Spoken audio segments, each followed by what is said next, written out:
Everyone, good evening, hello, नमस्ते, आदाब, सत श्री अकाल जी, जय श्री श्याम, जय श्री राम। कैसे हो आप सभी? ठीक हो? चलो, बहुत अच्छी बात है। हाँ जी स्टूडेंट्स, लाइव आ जाएंगे, जल्दी जल्दी आ जाओ, जल्दी से जल्दी लाइव आ जाओ, जल्दी से जल्दी। मैंने टेलीग्राम पे मैसेज भी कर दिया था, जल्दी से जल्दी लाइव आ जाओ, जिससे कि हम अपने सेशन की शुरुआत कर पाएं, ताकि हम इतिहास की गलियों में जा पाएं, हम एक नए क्वेश्चन है उनके बारे में जान पाएं, नए कॉन्सेप्ट्स को जान पाएं, जिससे कि हमारे जो हिस्ट्री के अंदर जो दिन प्रतिदिन जो हमारी इम्प्रूवमेंट होती जा रही है, और हमारी जो इम्प्रूवमेंट होती जाए और हम क्या करती जाए, तरक्की करते जाएं। चलिए शुरू करें हम अपने सेशन की। तो जो स्टूडेंट लाइव आ चुके हैं, जल्दी से जल्दी सेशन को लाइक कर दो, और लाइक से ज्यादा, सबसे ज्यादा जरूरी बात है, शेयर कर दो। क्योंकि जितने भी आपके भाई बंधु साथी संगी जो भी आपके नॉन में हैं, जो कॉम्पिटिटिव एग्जाम की तैयारी कर रहे हैं, उनके लिए ये क्लास बहुत ही बेनिफिशियल रहने वाली है, बहुत ही फायदेमंद रहने वाली है। तो जल्दी से जल्दी उन लोगों तक इस क्लास को पहुंचा दो, जिससे कि वो भी हिस्ट्री के क्वेश्चन कर पाए। क्लियर? बात समझ में आई? तो चलिए आज की सेशन का हम शुभारंभ करते हैं, आज के युद्ध का हम शुभारंभ करते हैं। अरे भाई, युद्ध ये तलवारों से नहीं है, युद्ध जो है हमारे क्वेश्चंस के साथ में है, हमारे दिमाग के साथ में है। हम ये देखना चाहते हैं कि यहाँ पे कौन जीतता है, क्वेश्चंस जीतते हैं या फिर हम जीतते हैं। चलिए शुरू करें शुभारंभ को करें शुरू। चलिए शुरू करते हैं आज के सेशन के फर्स्ट क्वेश्चन को। चलिए शुरुआत करते हैं। फर्स्ट क्वेश्चन देखिए क्या कहना चाहता है, आपकी स्क्रीन पर है, क्वेश्चंस मेरे हैं, जवाब आप लोगों के हैं। जल्दी से जल्दी स्टूडेंट जो लाइव आ चुके हैं, जल्दी से जल्दी इसको क्वेश्चंस का जवाब दो। Good evening everyone, good evening, good evening, good evening. चलिए शुरुआत करते हैं हमारे सेशन की। Boycott of British goods was adopted as a national policy in British वस्तुओं का बहिष्कार राष्ट्रीय नीति के रूप में अपनाया गया था। ब्रिटिश माल दे बायकाट या बहिष्कार ਨੂੰ राष्ट्रीय नीति वजों अपनाया गया सी। मतलब कि जो ब्रिटिश माल था, ब्रिटिश सामान था, ब्रिटिश चीजें थी, अंग्रेजी सामान था, उनका हमने क्या किया था, बायकाट किया था। ये कब शुरू किया गया था? अंग्रेजी चीजों को बायकाट करना, उनका बहिष्कार करना कब शुरू किया गया था? क्या वो 1899 में शुरू किया गया था? क्या वो 1901 में शुरू किया गया था? क्या वो 1903 में शुरू किया गया था? या वो 1905 में शुरू किया था?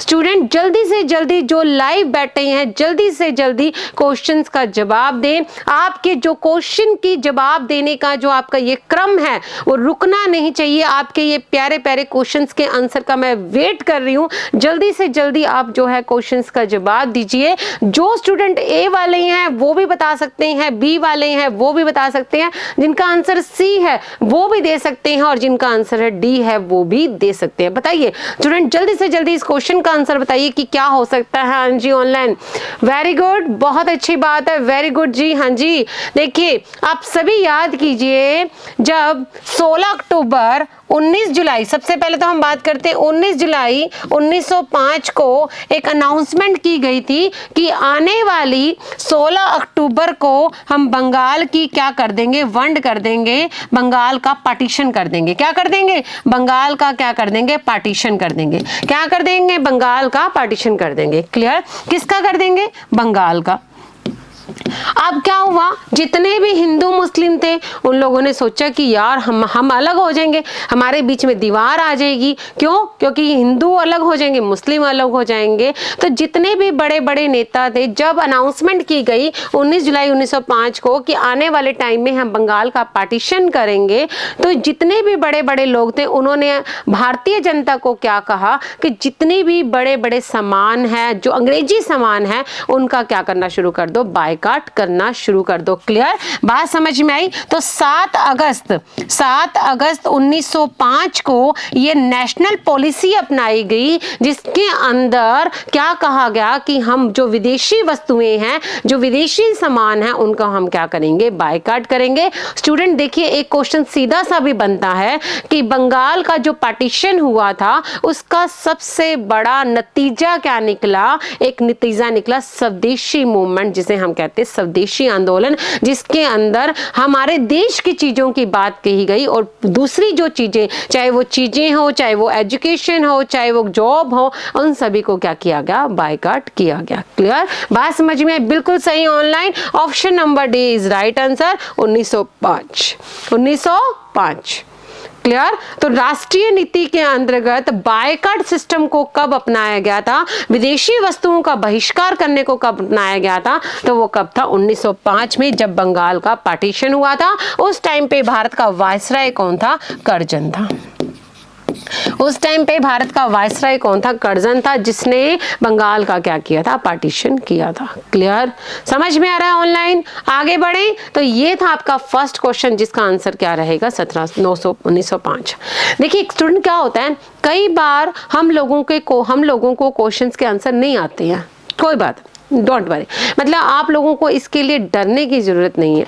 अगर आप लोगों को उस क्वेश्चन के आगे का, पीछे का, इधर का, उधर का सब कुछ पता है, सब कुछ पता है, तो भी आप क्वेश्चन का आंसर निकाल सकते हो। अब जैसे मान लीजिए ये क्वेश्चन है, आप लोगों ने क्वेश्चन पढ़ा, आप लोगों को लगा यार ये क्वेश्चन तो हमने कभी किया ही नहीं हुआ, हमने कभी पढ़ा ही नहीं, तो आप लोगों को इतना पता है कि विदेशी वस्तुओं का बायकॉट सबसे पहले कब शुरू किया गया था, जब बंगाल की पार्टीशन हुई थी। और बंगाल का पार्टीशन कब हुआ था, 1905 में, तो 1905 इसका आंसर आ गया। देखिए क्वेश्चन निकालने का भी, क्वेश्चन का आंसर निकालने का भी अपना एक ट्रिक होता है, ये भी कला है। कई बार हम कह देते हैं ना स्टूडेंट्स, हाँ मेरी फ्रेंड तो ना पढ़ती नहीं थी, फिर भी पता नहीं कैसे पास होगी, पता नहीं कैसे उसके नंबर आ गए, यार उसकी तो जॉब लग गई, वो तो सारा दिन ऐसे गलियों में घूमती रहती थी, पता नहीं उसका कैसे नंबर आ गए। कई बार हम कहते हैं ना, कहते हैं कि नहीं कहते? अरे भाई, उनमें जरूरी नहीं है कि जो इंसान सारा दिन किताबों में लगा रहता है वो ही पेपर क्लियर करे, ऐसा जरूरी नहीं है। कईयों का अपना एक माइंड शार्प होता है, उनके अंदर क्वेश्चन को सोल्व करने की कला होती है। कई बार हम कह देते ना कि यार तेरा तो तुक्का भी चल जाता है, कई बार तुक्के चल जाते हैं ना। तुक्के कैसे चल जाते हैं, क्यों? क्योंकि हम क्वेश्चंस के चारों ऑप्शंस को देखते हैं, फिर हम उस ऑप्शंस को क्वेश्चन के साथ कनेक्ट करते हैं, उसके बाद हम देखते हैं कि नहीं यार ये तो नहीं हो सकता, ये भी नहीं हो सकता, पक्का इसका आंसर यही होगा। और ये बायलैकली कई बार क्या होता है, हमारा आंसर सही भी हो जाता है, कई बार गलत भी हो जाता है, लेकिन आप लोगों ने कोशिश तो की, आप लोगों ने कोशिश तो की एटलीस्ट। तो इसलिए कहती हूं कि जरूरी नहीं होता कि पेपर के अंदर आपको सारे क्वेश्चन आते हो, ये तो बहुत अच्छी बात है आपको आते हो, लेकिन कई बार अगर नहीं भी आते तो आप लोग इस चीज के लिए घबराइए मत। आप लोग उस क्वेश्चन को तसल्ली से, ठंडे दिमाग से पढ़ो, उसके बाद ऑप्शंस को देखो। अगर आपको उस क्वेश्चन के आगे का, पीछे का, इधर उधर का सब कुछ पता है, तभी तो मैं आप लोगों को बार बार कहती हूँ कि कॉन्सेप्ट्स को पढ़ा करो। ये तो सबको पता है कि बंगाल का पार्टीशन 1905 में हुआ था, लेकिन बंगाल का पार्टीशन हुआ क्यों था, ये एक कॉन्सेप्ट है, उसको पढ़ना जरूरी है। क्योंकि बंगाल का कॉन्सेप्ट पढ़ोगे तो पार्टीशन तो अपने आप याद हो जाएगा। मेरी बात समझ में आई? तो तब भी तो आप लोगों को कहती हूँ कि कॉन्सेप्ट्स को पढ़ा करो। क्लियर? तो क्वेश्चन करने की अपनी एक कला है, इस कला को सीखो। समझ गए? समझ में आया? नेक्स्ट क्वेश्चन देखते हैं। नेक्स्ट क्वेश्चन देखिए, who among the following was the founder of the all Indian Muslim league? निम्नलिखित में से कौन अखिल भारतीय मुस्लिम लीग का संस्थापक था? बताइए स्टूडेंट, निम्न में से कौन अखिल भारतीय मुस्लिम लीग का संस्थापक था? आपके सामने चार ऑप्शन दिए गए, सर सैयद अहमद खां, सर मोहम्मद इकबाल, आगा खां और नवाब सलीमुल्लाह खां। हाँ जी स्टूडेंट, बताइए क्या आ सकता है इसका आंसर कि मुस्लिम लीग का संस्थापक कौन था? आप सभी को पता है कि जैसे हिंदुओं की पार्टी थी, अपने कांग्रेस पार्टी थी, उसी तरह से मुसलमानों ने भी अपनी एक पार्टी बनाई थी जिसका नाम था मुस्लिम लीग। हम आपसे ये पूछना चाहते हैं मुस्लिम लीग का संस्थापक कौन था? आपके सामने चार ऑप्शन दिए गए हैं ऑनलाइन। बिल्कुल सही, वेरी गुड स्टूडेंट, बहुत अच्छी बात है। मतलब पता चलता है कि आप लोग जो है स्टडी कर रहे हैं। मैं आप लोगों से बार बार कहती हूँ कि शाम को ये सेशन लगाया करो, जिससे कि अगर देखो कई बार मान लो आपको क्वेश्चन नहीं आता, कोई बात नहीं, नहीं आता तो क्या हो गया, क्या हो गया, नहीं आता तो आप लोगों ने कुछ सीखा तो सही, कुछ लेकर ही गए हो, कुछ घटा के नहीं गए हो। बात समझ में, कुछ सीख कर ही गए हो, बात समझ में आ रही है। तो मुस्लिम लीग का संस्थापक कौन था, अब सभी को पता है। 1906 के अंदर, 1906 दिसंबर 1906 के अंदर किसने, नवाब सलीमुल्लाह खां, नवाब सलीमुल्लाह खां ने कहां पर, ढाका के अंदर, बिल्कुल सही online, very good answer. Salimullah Khan ने क्या की थी, ढाका के अंदर क्या की थी, मुस्लिम लीग की स्थापना की थी। ये क्या था, फाउंडर था। बात समझ में। अब आप मुझसे पूछ रहे हो कि फिर मैम ये आगा खां कौन है, आपने मुझसे क्वेश्चन पूछा कि मैम आगा खां कौन है। अरे भाई, आगा खां ये वो आदमी है, वो व्यक्ति है जो कहाँ पे गया था, शिमला गया था, किससे मिलने, मिंटो से मिलने के गया था। देखिए स्टूडेंट, अक्टूबर 1906 के अंदर ये जो आगा खां है वो कहाँ पे गया था, शिमला गया था। उस समय भारत का वायसराय कौन था, मिंटो था। कौन था, मिंटो था। ये वहां पर गया, वो कहते हैं ना अंग्रेजों ने भड़काने की नीति थी, वो कहते थे फूट डालो राज करो, तो मिंटो ने आगा खां को ये भड़का दिया कि जैसे हिंदुओं ने अपनी एक पार्टी बनाई, तुम्हें मुसलमानों को भी अपनी क्या बना लेनी चाहिए, पार्टी बना लेनी चाहिए। तो आगा खां ने सोचा कि ये बात तो उसने बिल्कुल सही की है, तो वो इंडिया आया, सॉरी इंडिया तो चलो था ही, वो कहाँ पे आया, ढाका आया। नवाब सलीमुल्लाह खान से उसने बात की। नवाब सलीमुल्लाह खान ने कहा कि हाँ हमें पार्टी बनानी चाहिए, हमें एक मुसलमानों की पार्टी बनानी चाहिए। तो नवाब सलीमुल्लाह खान ने दिसंबर 1906 में क्या बना दी, एक पार्टी बना दी, जिसे हम क्या कहते हैं, मुस्लिम लीग कहते हैं। अब क्या हुआ, यहाँ पे एक क्वेश्चन और कंप्लीट कर लो। नवाब सलीमुल्लाह खान ने तो उसकी स्थापना कर दी, फाउंडर बन गया। अब आगा खां कहता कि तेरा नाम तो फेमस हो गया, क्यों, क्योंकि तूने तो इसका स्थापना कर ली, अब मेरा नाम भी तो कहीं आना चाहिए। तो नवाब सलीमुल्लाह खान ने क्या कहा कि जा चल, तुझे मैं इसका क्या बना देता हूं, प्रेसिडेंट बना देता हूं। क्या बना देता हूं, प्रेसिडेंट बना देता हूं, प्रधान बना देता हूं। तो 1906 के अंदर जब ढाका के अंदर नवाब सलीमुल्लाह खान ने मुस्लिम लीग की स्थापना की, तो उसका पहला प्रेसिडेंट किसको बनाया गया था, किसको बनाया गया था, सर आगा खां को बनाया गया था। क्लियर, बात समझ में आई, समझ में आया। अब आप मुझसे पूछ रहे हो कि मैम सर मोहम्मद इकबाल कौन है, पूछो जल्दी पूछो, सर मोहम्मद इकबाल कौन है। याद आया, सारे जहां से अच्छा हिंदुस्तान हमारा, हम बुलबुले हैं इसके, ये गुलस्तान हमारा, ये किसने कहा है, सर मोहम्मद इकबाल ने कहा। ये वही व्यक्ति है जिसने कहा था सारे जहां से अच्छा हिंदुस्तान हमारा, और ये वही व्यक्ति है जिसने हिंदू और मुसलमानों के दिमाग के अंदर दो देशों का सिद्धांत मढ़ा था। बात समझ में आई, ये सर मोहम्मद इकबाल वही व्यक्ति है जिसने क्या कहा था कि मुझे ऐसा लगता है कि ये जो नॉर्थ वाला जो एरिया है और ये जो वेस्ट वाला जो एरिया है, ये अपना एक अलग से क्या बनाना चाहता है, देश बनाना चाहता है। पाकिस्तान के बीच किसने बोए थे, सर मोहम्मद इकबाल ने। पहले किसी के दिमाग में नहीं था कि एक देश बनना चाहिए, मुसलमानों का अपना एक दल देश बनना चाहिए, लेकिन सर मोहम्मद इकबाल ने क्या कहा कि मुझे ऐसा लगता है। उसने क्या किए, बीज बोए, उसने शक के बीज बोए। एक तरह से कहते हैं ना, कई बार हम किसी को पहले किसी, जस्ट पॉज करो, आपके दिमाग में कोई ऐसा आइडिया नहीं कि आपने कुछ ऐसा करना है, आपके फ्रेंड ने आके आपको कह दिया कि यार ऐसा करना है, तो आपके दिमाग में वो बत्ती चली जाएगी और आपका दिमाग सिर्फ उसी बात पे अटक जाएगा, यार मेरे फ्रेंड कह के गया था मुझे ऐसा करना चाहिए। बात समझ में। तो सर मोहम्मद इकबाल ने क्या कहा कि मुझे ऐसा लगता है ये जो उत्तर वाला एरिया है और जो ये पश्चिम वाला एरिया है, नॉर्थ वेस्ट वाला जो एरिया है, वो अपना एक अलग से क्या बनाना चाहता है, देश बनाना चाहता है। तो इसको हमने क्या नाम दिया, पाकिस्तान नाम दिया। बात समझ। तो बीज किसने बोए, सर मोहम्मद इकबाल। क्लियर, बात समझ में आई। अब हम पूछेंगे सर सैयद अहमद खां कौन है। सर सैयद अहमद खां वही व्यक्ति है जिसने मुसलमानों को जागरूक करने की, मुसलमानों में एजुकेशन, आपने अलीगढ़ यूनिवर्सिटी का नाम सुना हुआ है, अलीगढ़ यूनिवर्सिटी का नाम सुना हुआ है, अलीगढ़ कॉलेज का नाम सुना हुआ है, इसको किसने किया था, सर सैयद अहमद खान ने किया था। ये अलीगढ़ मूवमेंट से जुड़े हुए हैं। बात समझ में आई। अलीगढ़ मूवमेंट से जुड़ा हुआ व्यक्ति कौन का है, सर सैयद अहमद खान, जिसने कभी कहा था कि हिंदू और मुसलमान एक ही दुल्हन की दो आंखें हैं, और वही इंसान बाद में कहने लग गया कि हिंदू और मुसलमान दोनों अलग अलग हैं। बात समझ में आई, समझ में आया। तो इसका आंसर क्या रहेगा, ऑप्शन नंबर डी। देखिए एक क्वेश्चन था, हमने कितना कुछ सीख लिया इस क्वेश्चन से। बात समझ में आया। एक क्वेश्चन का देखो, क्वेश्चन तो यही बन जाता है कि कौन ऐसा व्यक्ति था जिसने दो देशों का सिद्धांत दिया था, द्विराष्ट्र सिद्धांत जिसे कहते हैं, दो राष्ट्र, टू राष्ट्र पॉलिसी किसने दी थी, सर मोहम्मद इकबाल ने। बात समझ में आई? मुस्लिम लीग का प्रेसिडेंट किसको बनाया गया? आगा खां को। मुस्लिम लीग का आइडिया किसका था सर? आगा खां का। किससे मिलने गया था? शिमला में। किससे मिलने गया था? मिंटो से मिलने गया था। बात समझ में आ गई? देखो कितना इजी क्वेश्चन था। तो option number D is right answer. कुछ स्टूडेंट्स को लगता है कि यार ये तो बहुत ज्यादा हो गया, हम यहाँ पे ज्यादा ही करने आए हैं, हम सिर्फ क्वेश्चन के आंसर टिक मार्क करने नहीं आए हैं। हमने इन क्वेश्चन तो सिर्फ एक बहाना है, इसके अंदर हमें बहुत कुछ सीखना है। बात समझ में? आगे बढ़े, नेक्स्ट क्वेश्चन की तरफ बढ़े। चलो नेक्स्ट क्वेश्चन देखते हैं। Morley Minto reform bill was passed in. Morley Minto सुधार विधेयक पारित किया गया था। मार्ले मिंटो सुधार बिल पास किया गया सी 1905, 1909, 1911, 1920। बताओ क्या हो सकता है आंसर? ऑनलाइन जल्दी से जल्दी रिप्लाई कीजिए स्टूडेंट, जल्दी से जल्दी जो लाइव आ रहे हैं जल्दी से जल्दी स्टूडेंट रिप्लाई कीजिए कि मार्ले मिंटो सुधार विधेयक पास, जो कानून था वो पास किया गया था कब पास किया था? बिल्कुल सही ऑनलाइन, बिल्कुल बिल्कुल वेरी गुड आंसर 1909 में।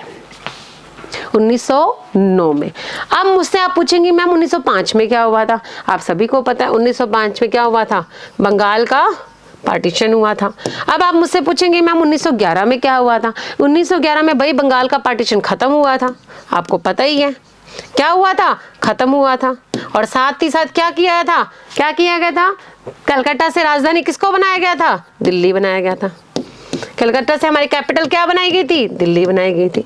फिर आप कहेंगे मैम 1920 में क्या हुआ था? ये तो गलत बात है, आपने 1920 भी नहीं बताया भाई, अब बताना तो पड़ेगा ही। 1920 में क्या हुआ था? Non cooperation movement.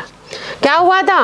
Non cooperation movement, मतलब कि असहयोग आंदोलन। असहयोग आंदोलन। बात समझ में आया? अब हम बात करते हैं 1909 की।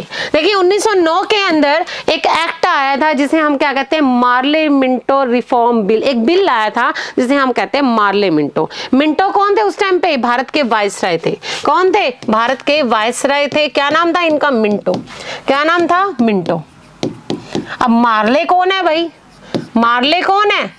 मार्ले कौन है? सेक्रेटरी है। कौन है? सेक्रेटरी है। बात समझ में आई?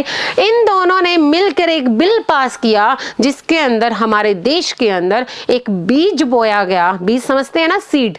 बीज बोया गया, जो बीज कैसा था? जहर का बीज था। कैसा बीज था? जहर का बीज था, जो आगे जाकर कुछ सालों बाद में क्या बन गया? एक पेड़ बन गया, और उस पेड़ का नाम क्या बना? पाकिस्तान बना। बात समझ में आई? क्यों? क्योंकि 1909 के अंदर क्या किया गया था? मुसलमानों को, किसको? मुसलमानों को क्या दिया गया था? रिजर्वेशन दिया गया था। क्या दिया गया था? रिजर्वेशन दिया गया था। यहीं पर क्या किया गया था? 1909 में एक बीज बोया गया था, जो आगे जाकर क्या बन गया? एक पेड़ बन गया। कब? 1947 में। और उस पेड़ का नाम क्या था? पाकिस्तान था। ये बीज कैसा था? जहर का बीज था। अब बीज बोएंगे तो कुछ तो बनेगा, पेड़ तो बनेगा, चाहे वो बीज कैसा भी हो, जहर का हो, मीठा हो, फ्रूट हो, सब्जी हो, जो मर्जी हो, आगे जाके पेड़ तो बनता ही है। तो 1909 में हमने एक बीज बोया था, जो आगे जाकर कुछ सालों बाद में एक पेड़ बना जिसका नाम था पाकिस्तान। इसका कहने का मतलब यही है कि 1909 में मुसलमानों को क्या दिया गया था? रिजर्वेशन दिया गया था। मोस्ट इंपॉर्टेंट क्वेश्चन है स्टूडेंट, मुसलमानों को किस भारतीय विधेयक के अंतर्गत मुसलमानों को रिजर्वेशन दिया गया था? तो वो कौन सा है? 1909 का मार्ले मिंटो विधेयक। या फिर क्वेश्चन ऐसे भी आ सकता है कि किस विधेयक के अंदर भारत में जहर के बीज बोए गए थे, जो आगे जाकर जिसने एक पेड़ का रूप लिया जिसे हम कहते हैं पाकिस्तान, तो वो कौन सा विधेयक है? 1909। क्लियर है स्टूडेंट्स? समझ में आया? तो option number B is right answer. मजा आ रहा है? मजा आ रहा है करने में? इंटरेस्टिंग है बहुत। देखो ये जो इंटरेस्टिंग वाला जो खेल है वो आपके दिमाग का खेल है।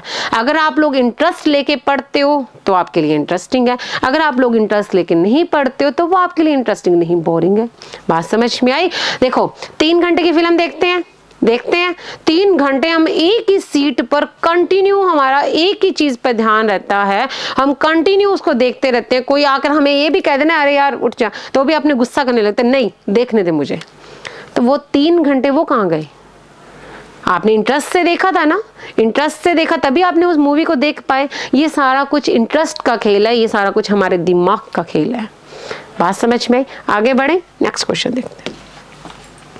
When was the new Enfield rifle with grazed categories introduced in the British Indian Army? Question देख के समझ में आ गया होगा, आंसर भी आ गया होगा, क्योंकि अभी कुछ दिन पहले ही हमने YouTube सेशन किया था 1857 रिवॉल्ट ऑफ 1857। इसके अंदर मैंने आपको सारी जानकारी दे दी थी। अब आप लोग मुझे इस क्वेश्चन का जवाब दीजिए कि ब्रिटिश भारतीय सेना में चर्बी वाले कारतूसों वाली नई एनफील्ड राइफल, कौन सी नई एनफील्ड, पहले कौन सी थी? बेसफील्ड थी। कौन सी थी? पहले कौन सी थी? बेसफील्ड थी। अब कौन सी थी? एनफील्ड राइफल थी। कब पेश की गई थी? कब इसको इस्तेमाल किया गया था? टाइमिंग बताइए कि कब इसे यूज में किया गया था। बताइए स्टूडेंट, क्या हो सकता है इसका आंसर? कब भारतीय सेना में चर्बी वाले कारतूसों वाली नई एनफील्ड राइफल कब पेश की गई थी? क्वेश्चन क्या पूछा गया, कब पेश की गई थी? आप सभी को पता है 1857 का कारण क्या था? एनफील्ड राइफल थी। एक कारण तो यही था एनफील्ड, हालांकि कारण तो बहुत सारे थे, नो डाउट, मैंने किया भी है, लेकिन एक कारण तो ये भी था चर्बी वाले कारतूस, जिसे हम एनफील्ड राइफल कहते हैं। ये जो एनफील्ड राइफल थी ना, देखो पहले क्या था, बेसफील्ड का यूज होता था। ये पुरानी बंदूक थी, इसका जो निशाना था वो दूर तक नहीं जाता था।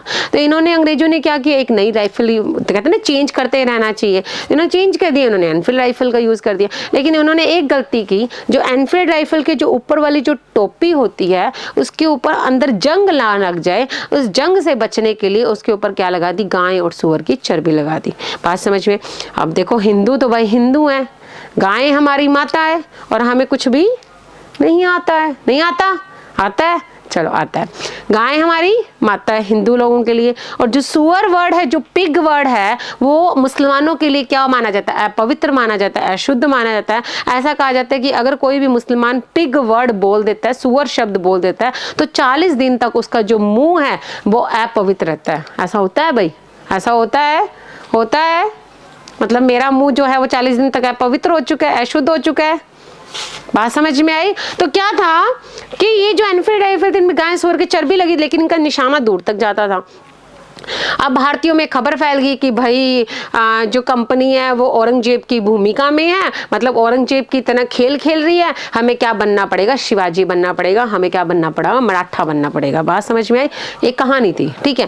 अब क्वेश्चन क्या पूछा गया है कि कब यूज की गई थी? हाँ जी, बिल्कुल सही, ऑनलाइन बी, दिसंबर 1856 में एनफील्ड राइफल को सबसे पहले कब यूज किया गया था? दिसंबर 1856 में। क्लियर? बात समझ में? 1857 में तो रिवॉल्ट ही हुआ था, आप सभी को पता है। मंगल पांडे ने एक छोटा सा ट्रेलर दिखाया था फिल्म का, कब? 29 मार्च को।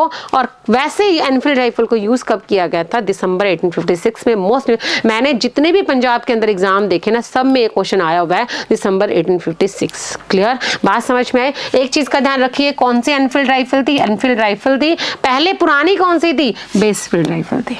क्लियर? बात समझ में? तो option number B is right answer. आगे बढ़े, समझ में आ रहा है? ऑनलाइन डाउट्स क्लियर हो रहे हैं? कोई ऐसा शंका? मैं आप लोगों को बार बार कहती हूँ स्टूडेंट्स, आप लोगों को कोई भी अगर दिक्कत होती है, डाउट्स होते हैं, आप मुझे टेलीग्राम चैनल पे मैसेज किया करें। मैं हमेशा कोशिश रहती है 99% मैं आपके क्वेश्चंस का जवाब देती हूँ। चाहे आप जो मेरे पुराने स्टूडेंट, उनसे भी आप बात कर सकते हैं, उनको पता है कि मैम जो है हमेशा जवाब देती। कई बार मैं कुछ अपने निजी कारणों की वजह से बिजी हो जाती हूँ, अदरवाइज आपके क्वेश्चन के जवाब जरूर मिलते हैं, चाहे वो कल मिले चाहे वो परसों मिले। तो आप लोगों के जो डाउट रहते हैं, आप वहां पर उनको मैसेज को करके आपके डाउट्स क्लियर कर सकते हो। बात समझ में? आगे बढ़ते हैं। जेम्स एडेन्यू Ramsay was the real name of which government general of India? James एडेन्यू रैमसे भारत के किस गवर्नमेंट जनरल का असली नाम? क्या क्वेश्चन है? क्या क्वेश्चन है? इस क्वेश्चन का जवाब दो अब आप लोग मुझे, कि जेम्स एडेन्यू रैमसे किस भारतीय गवर्नर जनरल का असली नाम है? बताइए भाई, जल्दी से जल्दी बताओ भाई, क्या है जेम्स एडेन्यू रैमसे किस गवर्नर जनरल का असली नाम है? बताओ जल्दी जल्दी बताओ, क्या है? एक हिंट दूं? पक्का एक हिंट दूं? मुझे पता है इस क्वेश्चन का जवाब रेयर स्टूडेंट्स का आता होगा। हिंट दूं, ये वही व्यक्ति है जिसने भारत के अंदर, जिसकी कल हमने बात की थी, जिसके हम बात कर रहे थे, हम वहाँ पे खाना लेके जाते हैं, हम इंजॉय करते हैं, हम फैमिली के साथ एक टूर करते हैं, हम सारे बैठते हैं। याद आया? याद आया? कल हमने इसके बारे में बात की थी, याद आया? हमने किसके बारे में बात की थी? ट्रेन के बारे में बात की थी ना, याद है ना? मैंने आपको बताया था कि और मज़ा आता है जब हम वहाँ पे जाते हैं, फैमिली के साथ जाते हैं, अपने फ्रेंड्स के साथ जाते हैं, हम ट्रेन के अंदर सारे एक साथ बैठते हैं, खाते हैं, पीते हैं, मतलब बहुत एक अलग इंजॉयमेंट होती है। जब थक जाते हैं तो सो जाते हैं, मतलब एक अलग ही इंजॉयमेंट, ऐसा लगता ही नहीं कि हम लोग सफ़र कर रहे हैं। बाहर का व्यू दिखाई देता है, जब स्टेशन पर रुकती है गाड़ी तो हम नीचे उतरते हैं, हम कुछ खाते हैं, मतलब अलग ही इंजॉयमेंट है। तो ये ट्रेन किसने शुरू की थी? किसने शुरू की थी? हालांकि वो उसने अपने स्वार्थ के लिए शुरू की थी, लेकिन हमारा तो भाई भला हो गया, हमें तो एंजॉयमेंट हो जाती है। तो किसने शुरू की थी? बिल्कुल सही, सही पकड़े हैं। किसने? लॉर्ड डलहौजी ने। Option number A, lord Dalhousie का असली नाम क्या है? रैमसे एडन्यू, क्या था? जेम्स एडन्यू रैमसे। ये वही व्यक्ति है जिसने क्या चलाई थी? पहली ट्रेन चलाई थी मुंबई से थाने के बीच में 16 अप्रैल 1853 को। ये वही व्यक्ति है जिसने लेप्स की नीति को लागू किया था। ये वही व्यक्ति है जिसने हड़प की नीति को लागू किया था। ये वही व्यक्ति है जिसने विधवा पुनर्विवाह विंडो रीमैरिज सिस्टम को वापस लागू किया था। क्लियर? बात समझ में आई? तो option number A is right answer. Clear? इसी के साथ आगे हम क्लियर कर लेते हैं, लॉर्ड कैनिंग कौन है? जब 1857 का रिवोल्ट हुआ था उस टाइम पे भारत के गवर्नर जनरल कौन थे? कैनिंग थे। लॉर्ड कर्जन जिसने बंगाल का क्या किया? पार्टीशन किया था। क्लियर? बात समझ? ये वही कर्जन है जिसके टाइम पर आर्कियोलॉजिकल डिपार्टमेंट, पुरातत्व विभाग की स्थापना की गई थी। क्लियर? बात समझ में आई? Option number A is right answer. समझ में आया जी? आगे बढ़ते हैं। Who is the exponent of the theory of the economic drain of India during the British India? British Bharat के दौरान, ब्रिटिश शासन के दौरान भारत के आर्थिक पतन, ड्रेन सिस्टम जिसे हम कहते हैं, अगर मैं नॉर्मल आप लोगों की भाषा में तो कहूँ तो इसे हम क्या कहते हैं? Drain system. क्या कहते हैं? ड्रेन के सिद्धांत को सबसे पहले किसने प्रतिपादन किया था? मतलब किसने बताया था? देखो सीधा सा क्वेश्चन है, किस व्यक्ति ने सबसे पहले बताया था कि भारत का पैसा भारत से बाहर तो जा रहा है लेकिन भारत में वापस नहीं आ रहा? सीधा सा एग्जांपल, देश में बारिश होती है, बारिश कैसे होती है? कैसे होती है बारिश? समुद्र की या नदियों का जो पानी है वो भाप के रूप में ऊपर जाता है। ये समुद्र है, इसका जो पानी है वो भाप के रूप में क्या होता है? ऊपर जाता है। ये भाप के रूप में ऊपर जाता है तो क्या बनते हैं? बादल बनते हैं। क्या बनते हैं? बादल बनते हैं। और ये बादल ही क्या कर देती हैं? उसी जगह पर, मतलब उसी जगह या थोड़ा सा दूर आगे जाकर ये बादल जो है वो क्या कर देते हैं? बारिश कर देते हैं। क्या कर देते हैं? बारिश कर देते हैं। मतलब कि यह हमसे ही लिया और हमें ही क्या कर दिया? वापस कर दिया। हमसे लिया पानी और हमें ही क्या कर दिया? वापस कर दिया। लेकिन अंग्रेजों ने क्या किया? पैसा हमसे लिया लेकिन हम पर जो है उसकी बारिश हम पर नहीं की। कहाँ पे की? इंग्लैंड में की। कहाँ पे की? इंग्लैंड में। इसे हम कहते हैं ड्रेन सिस्टम, कि हमसे लिया लेकिन हमारा पैसा हमें वापस नहीं किया। इसे हम क्या कहते हैं? Drain system. इस ड्रेन सिस्टम को और इस पैसे के सिस्टम को बताने वाला पहला व्यक्ति कौन था? तो वो कौन था? बिल्कुल सही, ऑनलाइन ऑप्शन नंबर डी, दादा भाई नौरोजी। दादा भाई नौरोजी की एक किताब है जिसका नाम है poverty and the British rule India, जिसके अंदर इन्होंने क्या बताया है कि भारत का पैसा भारत से बाहर तो जाता है लेकिन भारत में वापस नहीं आता है। क्लियर? बात समझ में? तो option number D is right answer. Clear? आगे देखो, क्रिएटर ऑफ बीबी का मकबरा, टॉम्ब ऑफ बीबी वास। बीबी का मकबरा या बीवी का मकबरा का निर्माता, मतलब कि बीवी समझते हो ना, पत्नी, वाइफ, उसका मकबरा किसने बनवाया था? ऑप्शन है हुमायूं, शाहजहां, अकबर और औरंगजेब। अगर आप लोगों का आंसर शाहजहां है तो आप बिल्कुल गलत है, क्योंकि इसकी तो एक ही निशानी है जिसका नाम है मुमताज, जिसे हम ताजमहल कहते हैं। हालांकि ये भी इसकी पत्नी थी, लेकिन इस महल का, इस मकबरे का नाम ही बीबी का मकबरा है। इसकी औरंगजेब की एक पत्नी थी जिसका नाम था रबिया खां दुरानी। देखो नाम भी देखो कैसे अजीब से हैं, रबिया खां दुरानी। क्लियर? बात समझ में आई? इस रबिया खां की याद में औरंगजेब ने कहाँ पे? दौलताबाद में कहाँ पे? दौलताबाद में, साउथ के अंदर एक मकबरा बनाया, एक टॉम बनाया, जिसे हम क्या कहते हैं? बीबी का मकबरा कहते हैं। क्या कहते हैं? और इसे क्या कहा जाता है? साउथ का ताजमहल कहा जाता है। साउथ का ताजमहल कहा जाता है। किसको? बीबी के मकबरे को। मोस्ट इंपॉर्टेंट क्वेश्चन है। बीबी का मकबरा किसने बनवाया था? औरंगजेब ने। किसकी याद में? अपनी पत्नी रबिया खान दुर्रानी की याद में। बात समझ में? साउथ का ताजमहल किसको कहा जाता है? बीबी के मकबरे को कहा जाता है। कहाँ पे? ये दौलताबाद। क्लियर? बात समझ में आई? Option number D is right answer. Clear? आगे बढ़े, नेक्स्ट क्वेश्चन है। Gulbadan Begum was the daughter of. Gulbadan Begum बेटी थी। गुलबदन बेगम किसकी बेटी थी? पूछा गया, सीधा सा क्वेश्चन था। गुलबदन बेगम किसकी बेटी है? बताइए आप सभी को क्या आएगा इसका आंसर? ऑनलाइन जल्दी से जल्दी बताओ, क्या आएगा इसका आंसर? क्या आएगा? किसकी बहन थी? चलो ये बता दो, किसकी बहन थी? हुमायूं की बहन थी। तो हुमायूं किसका बेटा था? बाबर का। तो किसकी बेटी होगी? बाबर की। बात समझ में आई? गुलबदन बेगम किसकी बेटी थी? बाबर की। किसकी बहन थी? हुमायूं की। जिसकी किताब का नाम क्या है? हुमायूं नामा। हुमायूं नामा किसने लिखी थी? ये गुलबदन बेगम ने लिखी थी। मुगल कालीन भारतीय इतिहास में पहली औरत, पहली वुमेन जिसने क्या लिखी थी? किताब लिखी थी। तो वो कौन थी? गुलबदन बेगम थी, जिसने क्या लिखी थी? हुमायूं नामा, जिसके अंदर इसने क्या बताया है कि मेरे पिता बाबर को किसने मारा था? इब्राहिम लोदी की माँ ने जहर देके मारा था। बात समझ में आई कि बाबर की बेटी जो गुलबदन बेगम है, जिसकी किताब है हुमायूं नामा, इसके अंदर इसने बताया है कि बाबर को किसने मारा था? इब्राहिम लोदी की जो माँ थी उसने जहर देके मारा था। क्लियर? और ये किसकी बहन है? हुमायूं की बहन है। हुमायूं की बहन ने क्या लिखा था? हुमायूं नामा। क्लियर? बात समझ में आई? तो option number A is right answer. Clear है स्टूडेंट्स? आगे बढ़े, नेक्स्ट क्वेश्चन देखो। हाँ जी, पीएसटेट बैच आप सभी को पता है, हमेशा यही कहती आई हूँ, 11 अप्रैल को बैच है। समय वेस्ट मत गाओ। मैं बार बार मैं आप सभी से कहती हूँ, समय हमारी बहुत बड़ी पूंजी है। पैसा तो फिर भी वापस लौट के आ सकता है, लेकिन समय वापस लौट के नहीं आ सकता। जल्दी से जल्दी इस बैच को ज्वाइन करो। नेक्स्ट देखिए, the celebration place of Mahavir Swami the original the Jain region located.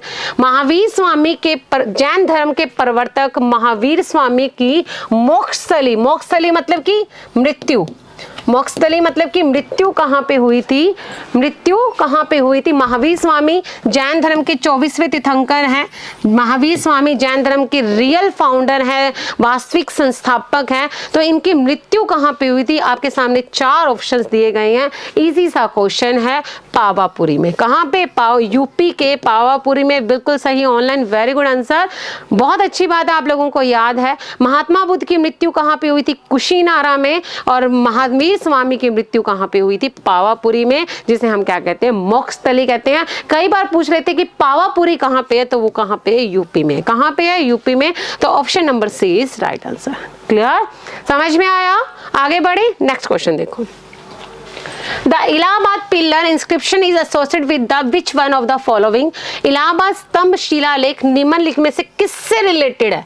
आपके सामने 4 ऑप्शन दिए गए हैं, महापद्म नंद, अशोक एंड समुद्रगुप्त। तो आप सभी को बता दूं, इलाहाबाद वाला जो जिसे हम प्रयाग कहते हैं, प्रयाग के अंदर अशोक का हमें एडिक्ट्स मिला है, अशोक का हमें लेख मिला है, समुद्रगुप्त का मिला है। किसका मिला है? समुद्रगुप्त का मिला है। इसके अलावा हमें जहांगीर का मिला है। किसका? जहांगीर का मिला है। इसके अलावा हमें बीरबल का मिला है। किसका मिला है? बीरबल का। जहांगीर और बीरबल ऑप्शन में नहीं है, अशोक और समुद्रगुप्त आपके ऑप्शन में है। इलाहाबाद जिसे हम प्रयाग कहते हैं, ये दोनों के ही हमें क्या मिलते हैं? यहाँ पे लेख मिलते हैं, एडिक्ट्स मिलते हैं। तो C and D is right answer. Option number B is right answer. बिल्कुल सही, ऑनलाइन, वेरी गुड। क्लियर? बात समझ में आई? Option number B is right है कि अशोक और समुद्रगुप्त के हमें इलाहाबाद से क्या मिले हैं? पिलर मिले हैं, एडिक्ट्स मिले हैं। इसी के साथ यूजीसी नेट का बैच, जैसे आप सभी को पता ही है, बैच शुरू हो चुका है, रिकॉर्डेड बैच है। ये जो है इसके अंदर आपको हिस्ट्री डिटेल से पढ़वाई जाएगी, बहुत ही डिटेल से। अगर आप लोग जो है लेक्चरर बनना चाहते हैं, जल्दी से जल्दी इस बैच को ज्वाइन करो। क्लियर? इसी के साथ आज की क्लास में इतना ही। Thank you so much. अगर आपने अभी तक टेलीग्राम चैनल ज्वाइन नहीं किया तो जल्दी से जल्दी ज्वाइन कर लो, हिस्ट्री विद रितु मैम, जिससे कि आपको हिस्ट्री से रिलेटेड सारी इंफॉर्मेशन मिल जाए, हम आपस में बातें भी कर लें, सब कुछ हम वहाँ पर एक ऐसी जगह जहाँ पर हम अपने डाउट्स जो हैं सारे क्लियर करते हैं। क्लियर। इसी के साथ आज की क्लास में इतना ही। Thank you so much. स्वस्थ रहो, खुश रहो, मस्त रहो, अपनी लाइफ को एंजॉय करो, साथ ही साथ स्टडी भी करो। शुभ रात्रि, गुड नाइट एंड शब खैर।